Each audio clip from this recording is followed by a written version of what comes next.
c'est de parvenir à faire dériver la nymphe qu'on ne voit pas jusqu'au poisson qu'on voit et de déclencher la prise du poisson par différentes techniques, petites subtilités, l'expérience, l'habitude. Donc de déclencher le poisson et de ferrer au moment où on a l'impression qu'il l'a pris. Alors ça peut être plus ou moins visible, soit il va faire un écart très net, soit ça va être quelque chose de beaucoup plus subtil. Et on ferre sans vraiment pouvoir dire pourquoi, mais parce qu'on a l'impression qu'il a pris et quand la prise se réalise comme ça, c'est fabuleux.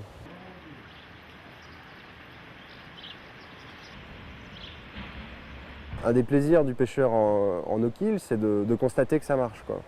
Donc soit lors d'une partie de pêche précédente d'avoir pris une truite qu'on arrive à identifier parce qu'elle est grosse, parce qu'elle a un point à tel ou tel endroit, et puis une semaine, un mois, un an plus tard peut-être, revenir sur le même endroit avec des amis ou tout seul et reprendre le même poisson et de voir que il a bien survécu, il s'est parfaitement remis de la première capture et qu'il continue d'être actif dans la rivière et de jouer son rôle de poisson, si on peut dire. Ça, c'est un grand plaisir, oui.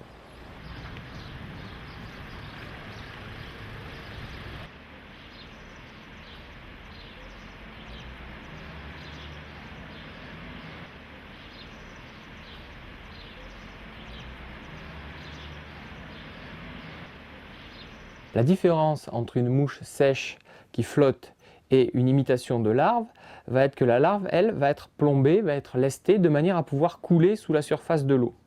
Donc pour la lester, on utilise différentes méthodes. On peut utiliser du fil de plomb qu'on enroule sur la hampe de l'hameçon, ou on peut utiliser une petite bille, soit en laiton, soit en tungstène, celle-ci est en tungstène, qui va entraîner la nymphe au fond de la rivière à la profondeur choisie. Donc dans un premier temps, on positionne la petite bille dorée en tête de l'hameçon, on va la coller de manière à assurer une fixation solide.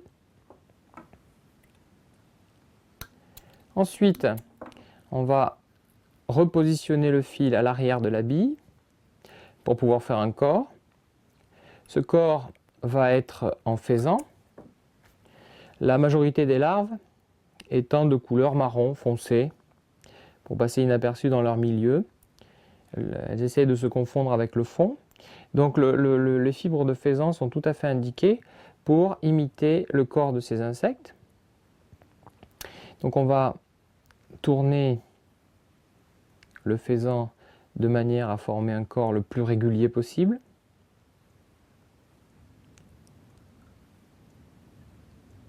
On ramène le faisan vers l'avant. Ensuite, pour consolider la mouche, on repasse le fil de montage sur cet abdomen. Et on va finir par bloquer les fibres de faisan à l'avant de la hampe. On coupe l'excédent, on fait 2-3 tours pour bien solidifier l'ensemble.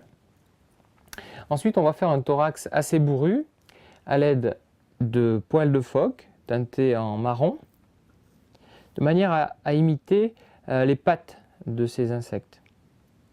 Donc on tourne le phoque, voilà, sans trop le tasser, de manière à ce qu'il reste ébouriffé. Ensuite, on finit la mouche en faisant 2 petites demi-clés pour que le fil tienne à l'arrière de la bille. On peut éventuellement rajouter une petite goutte de colle dans les poils, ça ne se voit pas et ça consolide la mouche. Et voici la mouche qui a permis à Jean-Yves de capturer 2 superbes arcs-en-ciel sur un parcours situé dans un petit village en Espagne.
Voilà. Oh. Yes.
La pêche en mouche noyée se pratique sous l'eau à l'aide d'un train de 2 ou 3 mouches. C'est sur la Vienne, dans le secteur de Saint-Léonard-de-Noblat, que Jackie Boileau recherche habituellement les ombres.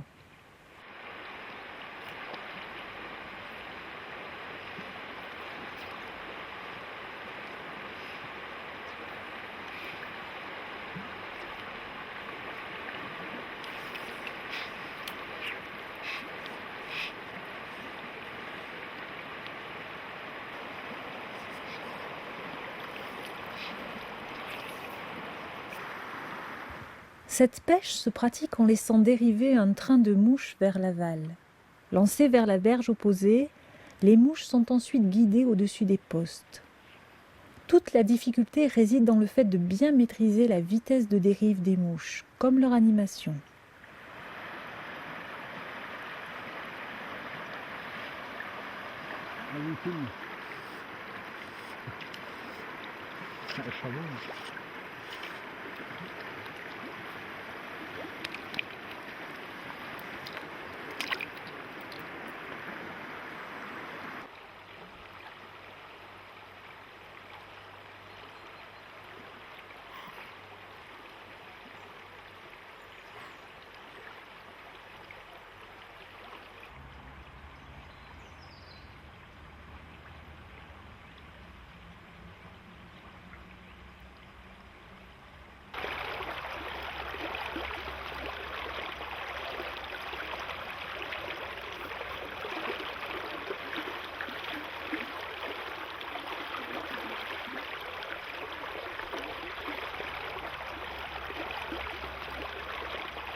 Jackie pratique aussi sur la Dordogne. Lorsqu'un poisson se saisit d'une mouche, il se ferre en général tout seul. Cela provoque une traction sur la soie matérialisant la touche.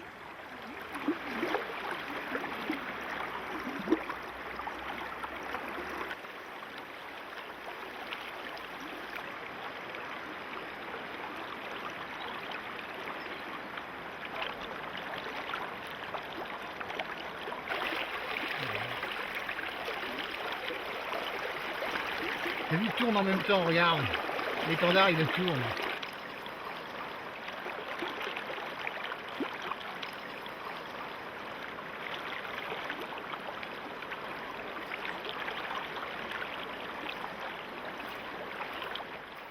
Lorsqu'on monte des mouches en noyer, il ne faut pas hésiter à les monter sur des hameçons de grosse taille, des hameçons soit de 8, soit de 10, soit de 12, soit de 14, tout dépend de la saison. Donc des mouches assez grosses qui sont très très simples à monter.